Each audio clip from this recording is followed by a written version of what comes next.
तो आइए दोस्तों, आज हम समझने की कोशिश करेंगे कि हमारा श्वसन तंत्र किस प्रकार से काम करता है। तंत्र का सबसे पहला भाग क्या होता है दोस्तों?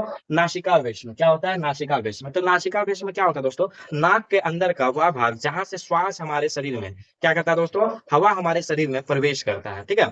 अब नाक के अंदर में दोस्तों बाल और म्यूकस पाया जाता है। ये क्या करता है दोस्तों? हवा को छानने का काम करता है। जो भी खराब चीज होता है दोस्तों, वो इसमें फंस के रह जाता है और हवा हमारे अंदर में पहुंच जाता है। जिस प्रकार हम लोग बालू को जब छानते हैं दोस्तों, तो छोटा महीन बालू जो होता है वो नीचे गिर जाता है और बड़ा बालू जो होता है वो छलनी के ऊपर रह जाता है। तो वो उसी प्रकार का काम करता है।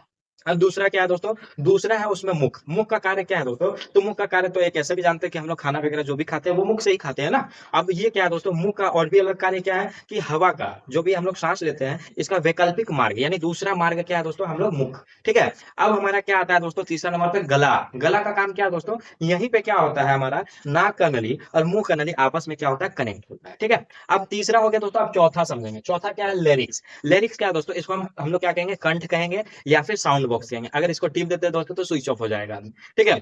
तो ये काम क्या किस प्रकार करता है दोस्तों? इसी से आवाज हमारा क्या होता है? बाहर निकलता है। क्या होता है? इसी से हमारा आवाज को क्या होता है दोस्तों? बाहर निकलता है। अब आगे क्या देखेंगे? ट्रैकिया। ट्रैकिया क्या होता है दोस्तों? ये श्वास को क्या करता है? फेफड़े तक पहुंचाता है। क्या करता है दोस्तों? ये श्वास को फेफड़े तक पहुंचाता है। अब ये हमारा दोस्तों फेफड़ा है। क्या है? आप लोग देख सकते हैं, ये हमारा फेफड़ा है। फेफड़ा का कार्य क्या है दोस्तों? श्वसन तंत्र का सबसे महत्वपूर्ण अंग। श्वसन तंत्र का, पूरे श्वसन तंत्र का सबसे महत्वपूर्ण अंग क्या होता है दोस्तों? वो होता है फेफड़ा। फेफड़ा क्या होता है दोस्तों? स्पंज जैसा होता है। कैसा होता है दोस्तों? स्पंज जैसा होता है। अब हम लोग देखेंगे, क्या देखेंगे दोस्तों?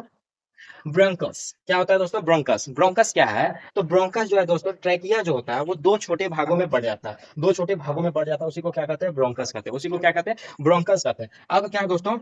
अब है ब्रोंक्यूल्स। ब्रोंक्यूल्स क्या होता है दोस्तों? ब्रोंकस जो होता है फेफड़े के अंदर कई भागों में बढ़ जाता है। कई भागों में बढ़ जाता है, उसी को क्या कहते हैं? ब्रोंकस कहते हैं, ठीक है। सॉरी। अब क्या है? वायु कोशिका।